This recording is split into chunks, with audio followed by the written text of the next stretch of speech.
Vous êtes favorable à un remplacement de la BAC par une police de proximité. Ainsi, est-ce similaire à ce qui avait été mis en place par le gouvernement Jospin puis retiré par M. Sarkozy?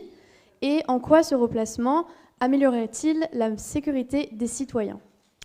Bon, on va aller très vite sur les questions de sécurité qui passionnent de manière totalement disproportionnée un tas de gens qui en ont fait leur commerce. Les homicides dans ce pays, c'est 800 par an. Depuis la Saint-Glinglin, ça ne bouge pas. C'est comme ça. Je mets de côté les féminicides, autre forme de meurtre, mais homicide au sens d'avant. Il y a une personne humaine qui meurt. Les humanicides, voilà, tiens. Les morts au travail, sur le poste de travail, 560 par an. Morts du travail, maladie professionnelle et morts sur l'établi ou le chantier, 1200 personnes. D'accord? Il y a plus de monde qui meurt de cette manière-là que de n'importe quel autre. Sur le total, en effet, il y a 11 policiers. C'est trop. Mais vous avez 173 travailleurs du bâtiment. 150, je crois, routiers et conducteurs de camions, etc., etc. On n'en parle jamais. Ça n'existe pas. 100 000 personnes vont mourir d'avoir travaillé sur de l'amiante. Et je vous passe, parce que je ne veux pas faire du Zola, là, comme disait l'autre. Ce n'est pas une honte de faire du Zola, mais je veux quand même le rappeler. Alors, la sécurité dans notre pays, il y a des problèmes de sécurité, personne ne va dire le contraire. Alors, comment la régler? De quoi on parle? Des attaques de banque? Non, hein? Ah non, bien sûr que non. De quoi on parle? Des manifs? L'insécurité dans les manifs, c'est la police. Bon, on connaît. Ça y est, c'est enregistré. Je suis mort. Nous sommes opposés. Alors, de quoi on parle? De l'insécurité dans les quartiers. Parce que c'est ça qui les préoccupe, les obsède, et dont ils parlent tout le temps. Donc, s'il y a une insécurité, et il y a une insécurité dans un certain nombre d'entre eux, il faut qu'on trouve une solution rationnelle et efficace. Pas du délire idéologique et des gesticulations. Quelque chose qui sert. Nous avons 7000 personnes qui sont dans la BAC. 7000 personnes qui sont censées faire du flagrant délit. 7000. Et 5000 dans la police judiciaire. Eh bien, moi, je trouve ça stupide. Donc, je suis pour tout réorganiser. Et d'abord, plus de monde dans la police judiciaire, c'est-à-dire ceux qui font les enquêtes, qui essayent de dénouer les problèmes, qui combattent les réseaux, ça prend du temps, les réseaux de traite des êtres humains. La prostitution dans ce pays, c'est pas rien. Ça existe. Et la prostitution esclavagiste, y en a-t-il une autre? La drogue, le trafic des armes, il y a 5 à 6 millions d'armes qui circulent dans ce pays.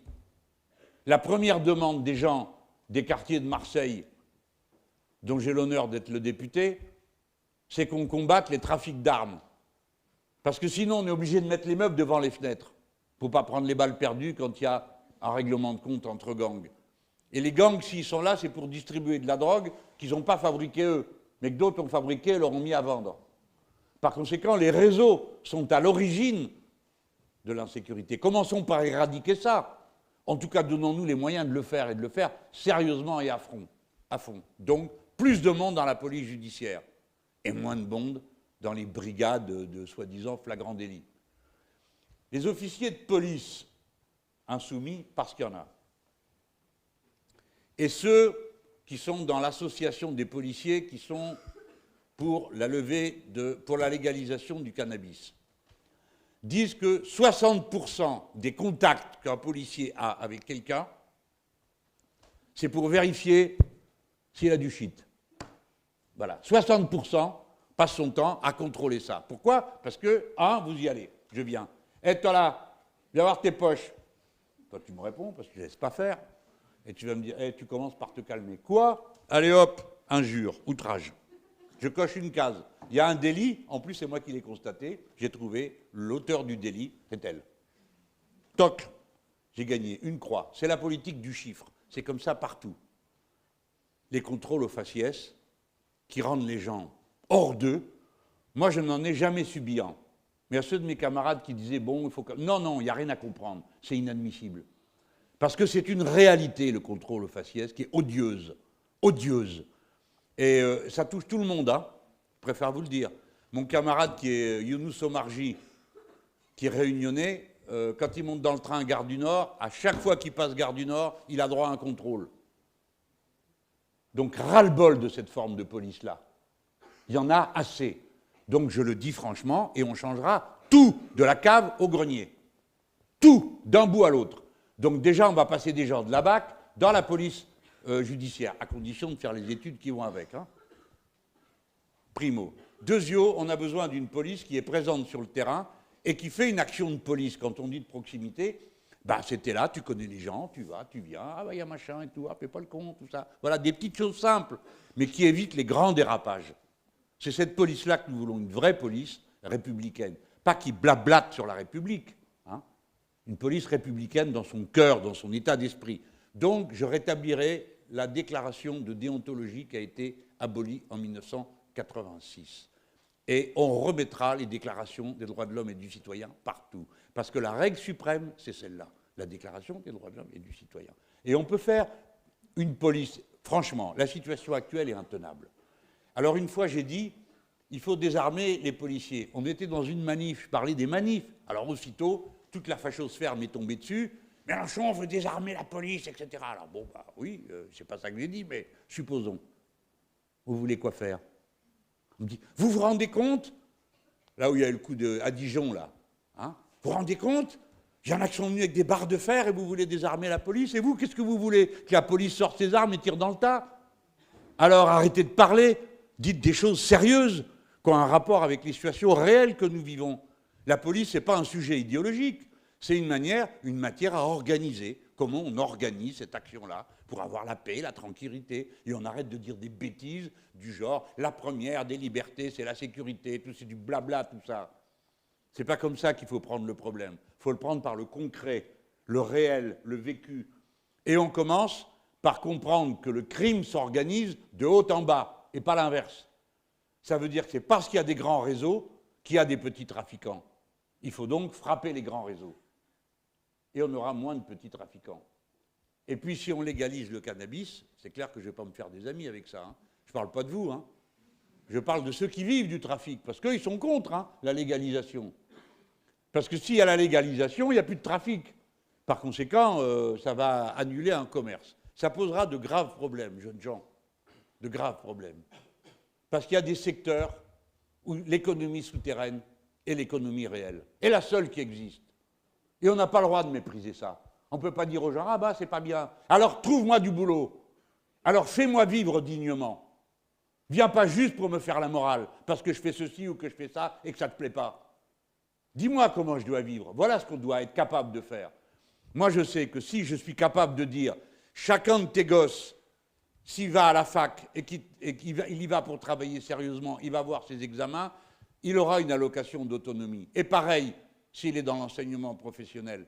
Et on a besoin de tant d'ingénieurs, et on a besoin de tant d'électriciens, on a besoin de tant de paysans. Oui, après, j'irai leur dire, hé, toi, là, qu'est-ce que tu fais, là? Tu fous rien? Au boulot. Retrousse tes manches. Mais seulement si je suis capable de dire comment on retrousse ses manches. Parce que sinon, je suis juste un père la morale qui vient punir les gens, qui vient, comme d'habitude, dresser le peuple à la chicotte. Et ça, bon, ben, moi, j'ai choisi mon camp, je suis de l'autre côté. Voilà. Et j'espère qu'il y en a parmi vous qui entendent ce discours-là, qui comprennent qu'on ne peut pas, on ne doit pas se comporter à l'égard de la société en donneur de leçons. On doit être en donneur de solutions, pas donneur de leçons, donneur de solutions. Et vous verrez que les braves gens, tous, la masse, ne cherchent qu'une chose dans la vie, faire son bonheur. Voilà, point. Et ça passe par des petites choses simples, sauf si vous laissez la seule porte de sortie, qui est de faire n'importe quoi. Alors, ça, pour faire n'importe quoi, on trouve toujours du monde.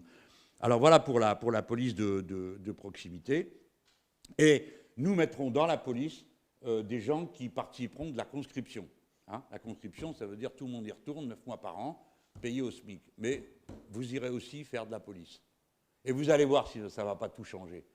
Parce que si vous avez des conscrits qui sont dans la police, je suis persuadé qu'il y aura moins de racisme, qu'il y aura moins de comportements insupportables à l'égard de ceux qui sont supposés être de telle ou telle religion ou dont la couleur de peau signalerait je ne sais pas quoi comme comportement par avance. Parce que vous aurez le peuple lui-même. Le meilleur gardien du peuple, c'est le peuple lui-même. C'est toujours le peuple la solution, ce n'est pas le problème.